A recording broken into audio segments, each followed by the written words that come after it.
सर्व प्रशिक्षणार्थींचे औद्योगिक प्रशिक्षण संस्था पांढरकवडा तर्फे हार्दिक स्वागत। मी Satish Ravindra Bobade, craft instructor, mechanic diesel औद्योगिक प्रशिक्षण संस्था पांढरकवडा। आमचे संस्थेचे प्राचार्य श्री विजय नागोरे यांच्या मार्गदर्शनाखाली हा व्हिडिओ तयार करण्यात आलेला आहे। आज आपण बघणार आहे डॅशबोर्डवरील सिग्नल्स आणि त्याची माहिती। जसं इग्निशन ऑन केल्यानंतर आपल्याला सीटवर बसल्यानंतर जे डॅशबोर्ड दिसतं त्यामध्ये पहिलं आपल्याला निदर्शनात येतं स्पीडोमीटर। यामध्ये तुम्हाला स्पीडोमीटर जे दिसत आहे त्यामध्ये टॅकोमीटर एक दिसत आहे, ज्यामध्ये आपल्याला इंजिनचं रिव्होल्यूशन पर मिनिट म्हणजे इंजिनचे RPM किती आहे हे दिसतं। सोबत तुम्हाला ओडोमीटर असतं, एक ट्रिप मीटर असतं।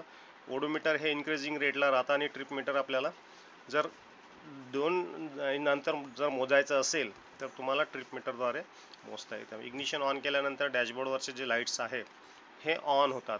काही लाईट्स ऑन होतात आणि ऑन झाल्यानंतर ते ऑटोमॅटिकली बंद पडतात, असे काही लाईट्स असतात। त्यामधला हा जो एअरबॅगचा लाईट आहे, तुम्हाला जो सिग्नल दिसत आहे हा एअरबॅगचा लाईट आहे, ज्यामध्ये इग्निशन ऑन केल्यानंतर हा लाईट्स ऑन होतो आणि तो ताबडतोब बंद होतो।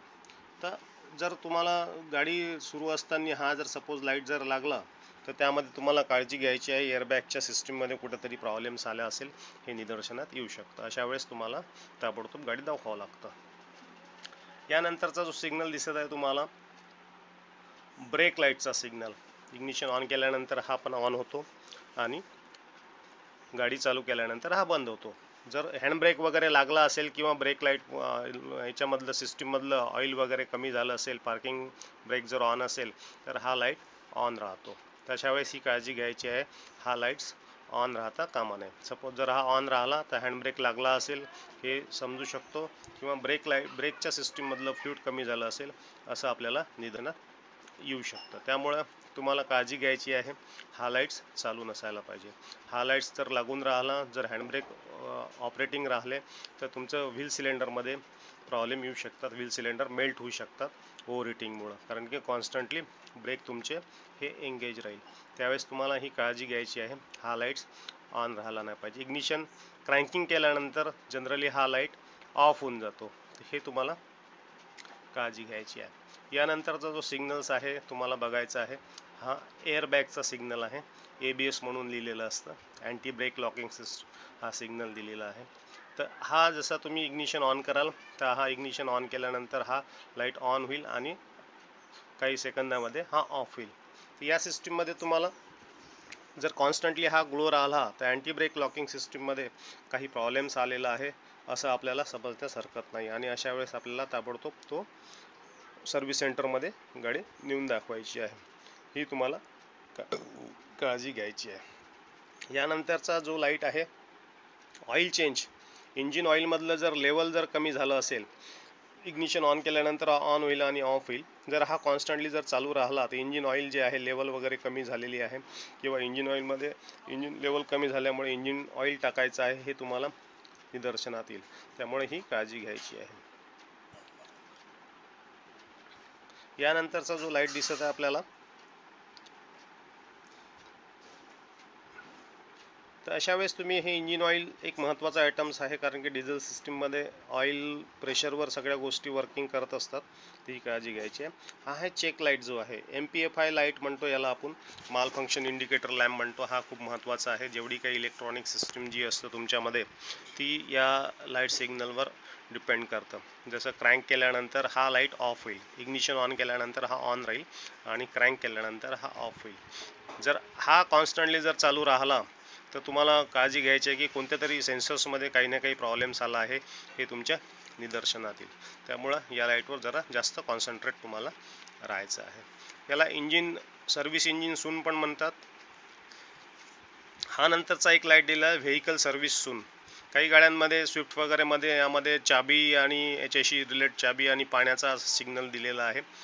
या लाईट्समध्ये जर तुम्हाला हा कॉन्स्टंटली जर ग्लो राहिला, हा गाडीला चालू केल्यानंतर जसं इग्निशन ऑन करता तर हा ऑन होतो आणि नंतर ऑफ होऊन जातो। त्याच्यामध्ये सिस्टीममध्ये काही प्रॉब्लेम्स आला तर तुम्हाला रिलेटेड टू इंजिन व्हेकल सूनचं तुम्हाला सिस्टीममध्ये प्रॉब्लेम येऊ शकतो, ते तुम्हाला गाडी दाखवावं लागतं। हे जे लाईट्स दिलेले आहे डोअरचे लाईट्स दिलेले आहे, यामध्ये तुमचे जर कोणता जर डोअर जर उघडा राहिला तर तुम्हाला हे सिग्नल्स दाखवतील.